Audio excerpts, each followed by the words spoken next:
Hey everyone, welcome to the show. So, an appeals court just handed Donald Trump a loss regarding these deportations, and his policies are being exposed as completely unconstitutional, totally depraved. His base is being exposed, similarly depraved. So, here's the deal. Yesterday, an appeals court upheld the temporary protective or temporary restraining order, I should say, that was put in place by U.S. District Judge James Boasberg. Boasberg, I'm sure you guys all remember, because this has been going on over the past couple weeks. He's presiding over the case regarding the deportation of Venezuelan migrants to that horrific El Salvador prison. So Trump claims, I have the right to do this. I'm the president. I can deport gang members at will without even a court hearing. Because he is claiming this falls under his purview and his responsibility as the president, and he invoked the Alien Enemies Act of 1789, and so yeah, that's it. Nobody can say anything about it. Well, after a lawsuit was filed on behalf of several of these men who reportedly have no criminal affiliation, no gang history, Judge Boasberg ordered the Trump administration to halt all further deportations unless they have due process. So the appeals court upheld that ruling because Trump, ratcheted it up. And the decision, though, wasn't unanimous. Two of the judges, one was appointed by President Barack Obama, one was appointed by George H.W. Bush, they both agreed that the migrants have to be given their day in court. One of them, she wrote, quote, "The government's removal scheme denies plaintiffs even a gossamer thread of due process, even though the government acknowledges their right to judicial review of their removability." And then the other one said, quote, "The true mark of this great nation under law is that we adhere to legal requirements even when it is hard, even when important national interests are at stake, and even when the claimant may be unpopular." The other judge, the third judge, is a Trump-appointed judge. And he, of course, dissented because apparently he doesn't believe in our Constitution. He didn't say that. That wasn't the excuse he gave. What he's saying is, well, this isn't the right jurisdiction. This case should be tried in Texas and not DC, blah, blah, blah. So, clown of a judge who's clearly trying to help Trump judge shop and get to a more friendly atmosphere down in Texas. And as I mentioned the other day, the Trump administration deported some of these men based on nothing other than they had tattoos.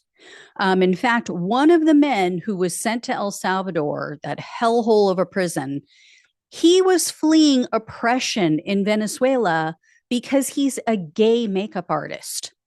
So you're seeing pictures of him on your screen right now, or a picture of him. This man could not be further from a dangerous gang member if he tried. And Forbes news outlet reported he has zero criminal history, not in the US, not in Venezuela, nowhere. And Mother Jones news outlet reported on additional cases like this. So there's another man. He also was deported. He was taken to that same El Salvador prison with the rest of these men. He was a baker in Dallas, Texas. I mean, ooh, so scary. The guy's baking bread, right? Neri, I think is how you pronounce his name, first name, Neri Alvarado. So Alvarado's crime, according to the Trump department or Trump administration and his ICE agents, was that he has a tattoo on his arm for autism awareness. Yeah, that's it. It was to support and honor his 15-year-old autistic brother. So he was in the picture, one of the pictures with him. Looks like a dangerous, violent gang member, doesn't he? And for those on the podcast, what I was sharing is there's side by side images of Alvarado. So in one of them, he has his arm around his little brother. They're wearing matching shirts, and Alvarado is wearing these black Nike running tights because, all gang members wear those. It looks like they may have done like some sort of race together. Anyway, the other photo shows a close up of the rainbow colored autism awareness tattoo on his arm. And then it has his brother's name right there with the tattoo. Yeah. Last time I checked, gangs weren't really big on rainbow colored tats. But, I'm sure Trump's ICE agents know better, right?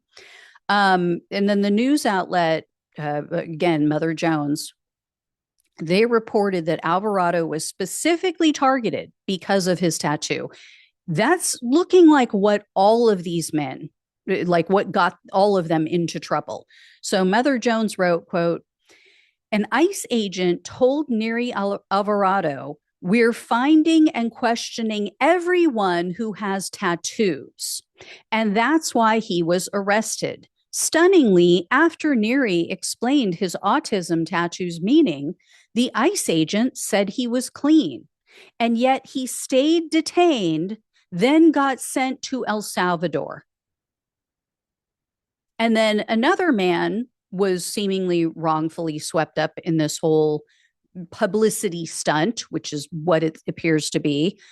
His name is Frizgereth, I believe is how you name Frizgeralth Cornejo. So Cornejo entered the U.S. legally, came in through a port of entry, did not sneak into the country. He owns a streetwear clothing company along with his brother. And as with Alvarado and many of these others, he has no criminal history, not in the US, not anywhere else. They also reported that the Trump administration snatched up another Venezuelan. This guy is a musician. He was dumped also in this El Salvador prison. His name is Arturo Suarez, and he also entered the U.S. legally. He also has no criminal history, not in the U.S., not anywhere in the world. Suarez does, however, have a wife and a baby back in Venezuela, which is why he came to the U.S., because the Venezuelan economy just collapsed. And so he was trying to earn some money so he could take care of his family. Family values, the kind of family values that MAGA claims to care about. But yet you go on social media, oh, they don't care. They're all cheering. They are 100% behind these deportations. And their attitude is like, oh, well, he's in our country illegally, and so he has no rights. Too bad for him. Yeah. Yeah. Because, they're all such good right-wing Christians.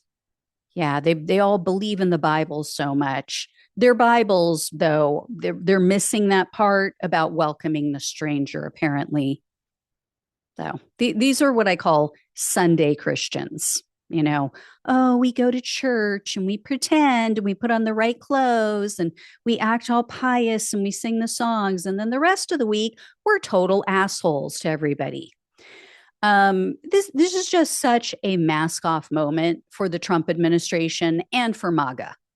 This proves once and for all that deporting immigrants has nothing whatsoever to do with someone being a criminal. It doesn't have to do with people being a danger to Americans. It is a complete, blatant issue of racism and bigotry, right? They want to bring up Lincoln Riley. Yes, everyone is horrified by the Lincoln Riley story, right? Or Laken, excuse me, I'm saying her name wrong. Laken Riley. Horrific. How many women are murdered in this country by American men?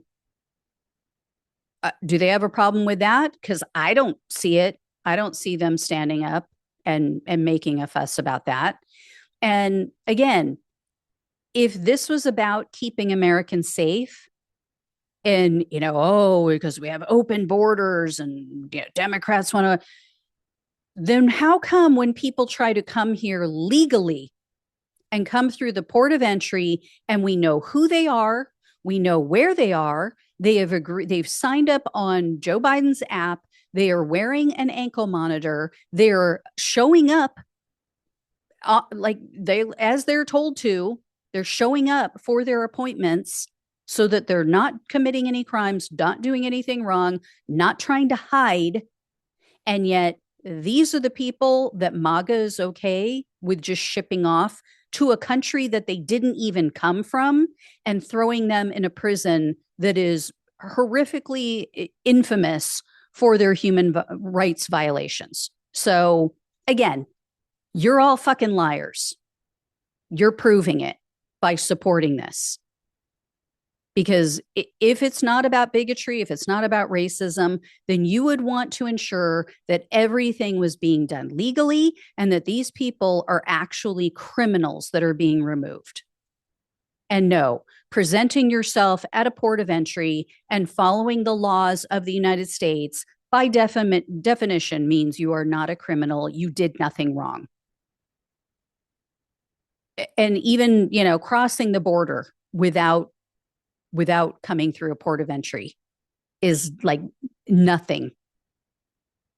It's akin to jaywalking, essentially. So, yeah, just complete and total hypocrites, as we all knew. So anyway, guys, I will let you know when I hear more, because I know we will hear more. But yeah, complete lies when they said that, oh, these are all the worst of the worst. These are, murders and rapists and gang members and Tren de Aragua and MS-13. Total lies, complete and total lies. All right. I will let you know. Thank you all so much for watching and listening. Please like, please share, and subscribe. Please donate if you can't. Love you all. Take care. Talk with you soon.